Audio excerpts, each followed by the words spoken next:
भांडण झालं नसतं. लक्षात ठेव, हे दोघंही एकाच वेळेला गुण्यागोविंदांना असले असते. ज्ञानोबा खराले आळंदीची ती सकाळ होती आणि 10-12 वर्षाचा हा पोरगा काकेत कौरांनाची झोळी घेऊन खाली मानेने मुकाट चालला होता. कोवळ्या उन्हानं तो आळंदीचा घाट लखा करून उठला होता आणि समोर एक पगडी आणि हातात काठी घेऊन डोलत डोलत. पगडीचं नाव माहितीये वैष्णव मंडळी तुम्हाला? माहिती आहे? हा पगडीवाला कोण होता? झोळी काखेत होती, हा ज्ञानोबा होता. पगडीवाला कोण आला?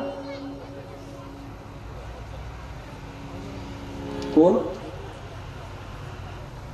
वैष्णव मंडळी,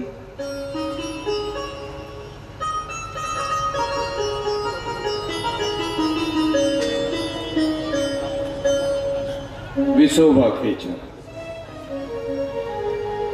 तुमच्या जेवढ्या ज्ञानेश्वरीच्या ओव्या पाठ आहेत ना त्याच्या दुप्पट माल आहेत. तुम्हाला जेवढे अभंग येतात ना त्याच्या दुप्पट माल आहे. गैरसमज करू नका, हे मानभाव आहेत ना. हा, अजिबात नाही.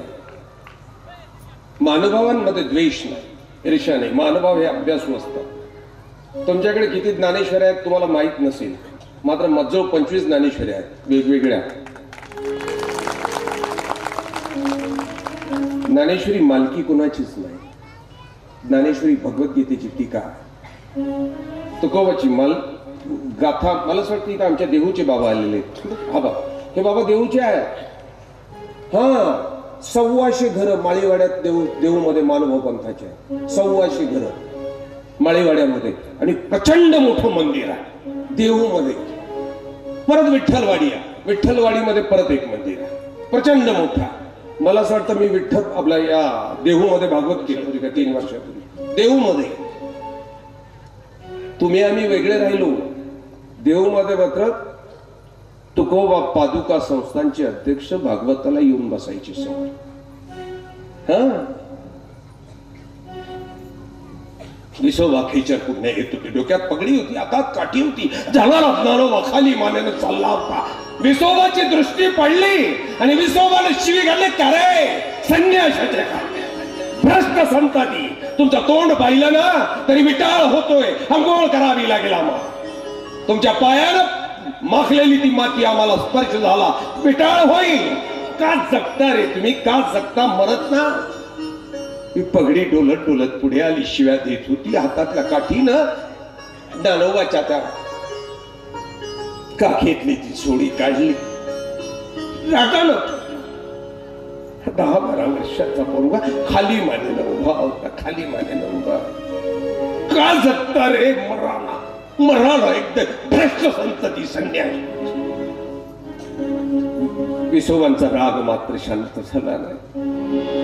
पुढे गेले आणि त्या चोळीतलं ते कौरान्य काठीने विस्कटलं कटारीमध्ये. मराचा स्नान करावा लागेल आता, तुमचं तोंड पाहिलं तरी. बडबडत विसोबा पुढे निघून गेला. विसोबा पुढे निघून गेला. ज्ञानोबा गावाबाहेरच्या आपल्या झोपडीत पोहोचली. झोपडीच्या ताटी ओढली, खाली मान घातली गुडघ्यात आणि ज्ञानोबांनी आक्रोश करायला सुरुवात केली, रडायला सुरुवात केली. परमात्म्याला आवाज देऊन आक्रोश करायला सुरुवात केली. सूर्य माथ्यावर आला. मुक्तेने विचार केला, अरे मध्यान झाली तरी ज्ञानोबा ताटी उघडत नाहीये. मध्यान झाली तरी ताटी उघडत नाही. म्हणून मुक्ता गेली आणि मुक्तेनं त्या ताटीच्या त्या काड्यांच्या सापट्यामधून पाहिलं तर ज्ञानोबा रडत होता. रडणारा ज्ञानोबांकडे पाहिलं. मुक्तेनं सांगितलं, जाणार रडतोस बा तू? अरे आई बाबा गेल्यानंतर आम्ही तुझ्याकडे पाहून जगणं शिकलो रे बा, तुझ्याकडे पाहून जगणं शिकलो. तू रडतोस?